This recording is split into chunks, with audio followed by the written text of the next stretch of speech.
आने वाले एपिसोड 116 में जब रिया की धमकी के बाद पूरा परिवार चिंता में डूब जाएगा। सब डरते हैं कि अगर सच में वीडियो और फोटोज वायरल हो गए तो घर की इज्जत मिट्टी में मिल जाएगी। इसी बीच सूरज पहली बार मजबूती से ईशा का हाथ पकड़कर सबके सामने कहता है कि अगर मेरी वजह से इस घर की इज्जत दांव पर लगी है तो मैं अपनी पत्नी के साथ खड़ा हूँ।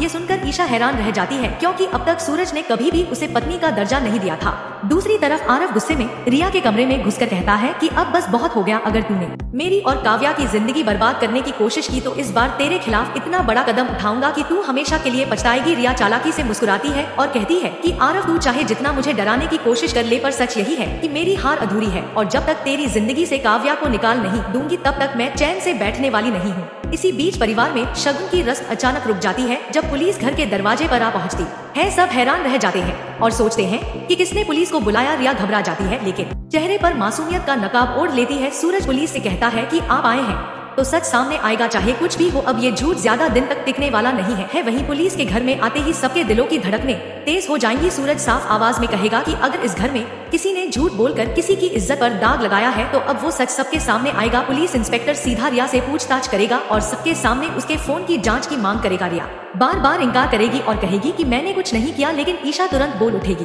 कि अगर सच में तुम बेगुनाह हो तो फोन देने से डर क्यों रही। यही बात परिवार के बाकी लोग भी दोहराएंगे। रिया मजबूरी में अपना फोन पुलिस को दे देगी लेकिन जैसे ही फोन अनलॉक होता है उसमें से कुछ ऐसे सबूत निकलेंगे जिनसे उसकी चालाकियां साफ उजागर हो जाएंगी। आरव और काव्या की तस्वीरें, वीडियोस और धमकी भरे मैसेज देखकर पूरा परिवार दंग रह जाएगा। रिया चिल्ला चिल्ला कर कहेगी कि हाँ मैंने किया क्योंकि मुझे डर था कि मेरा सपना टूट जाएगा। मुझे आरव चाहिए था पर मुझे सिर्फ तिरस्कार ही मिला। यही वजह थी कि मैंने सब कुछ किया। ये सच सुनकर काव्या टूट कर रो पड़ेगी लेकिन आरव उसके आंसू पोंछते हुए कहेगा कि अब कोई हमें अलग नहीं कर पाएगा क्योंकि आज सब कुछ साफ हो गया है। दूसरी तरफ सूरज ईशा की तरफ देखेगा और पहली बार सबके सामने कहेगा कि आज अगर ईशा सच के लिए खड़ी नहीं होती तो शायद मेरा भी नाम हमेशा के लिए बदनाम हो जाता और इसके लिए मैं हमेशा तुम्हारा आभारी रहूंगा। ईशा की आंखों से आंसू बह निकलेंगे लेकिन इस बार डर के नहीं बल्कि राहत के। लेकिन इसी बीच नया तूफान खड़ा होगा क्योंकि रिया सबके सामने ऐलान कर देगी कि ये लड़ाई अभी खत्म नहीं हुई है। तुम लोगों ने मुझे बेइज्जत किया है, मुझे इस घर से बाहर निकाला है तो अब मैं तुम्हें चैन से जीने नहीं दूंगी और मेरी अगली चाल ऐसी होगी कि पूरा परिवार बिखर जाएगा। अब आने वाले एपिसोड में सबसे बड़ा सवाल ये होगा कि रिया की नई चाल क्या होगी। क्या सच में सूरज का बदला हुआ दिल ईशा को एक नई शुरुआत देगा या फिर रिया की साजिशें